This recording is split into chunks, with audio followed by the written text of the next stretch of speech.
Welcome to one nation Telugu news.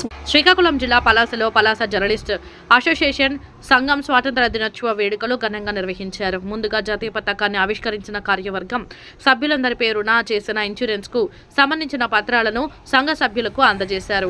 ఈ సందర్భంగా సంఘ అధ్యక్షుడు, కార్యదర్శి, కోశాధికారులతో పాటు పలువురు సభ్యులు మాట్లాడుతూ గతమెన్నడూ లేనిది, ఎవరు చేయలేనిదైన ప్రెస్ క్లబ్ రిజిస్ట్రేషన్ తో పాటు ప్రెస్ క్లబ్ లో సభ్యులందరి పేరున 10 లక్షల రూపాయలు కవర్ చేసి ఇన్సూరెన్స్ ను చేసి పత్రాలు అందజేయడం గర్వించదగ్గ విషయమని కొనియాడారు. ఆగస్టు 15 నాడు వివిధ కార్యక్రమాల్లో పతాక ఆవిష్కరణ కార్యక్రమాన్ని కవర్ చేసి నేడు మనంగా పలాస జర్నలిస్ట్ అసోసియేషన్ కార్యాలయంలో జాతీయ పతాక ఆవిష్కరణ చేసుకోవడం గొప్ప విషయమన్నారు. మునముందు ఐకమత్యంగా సంఘాన్ని మరింతగా బలోపేతం చేసుకుంటూ ముందుకు సాగాలని పిలుపునిచ్చారు. అనంతరం యూనియన్ సభ్యులకు మిఠాయిలు అందజేశారు.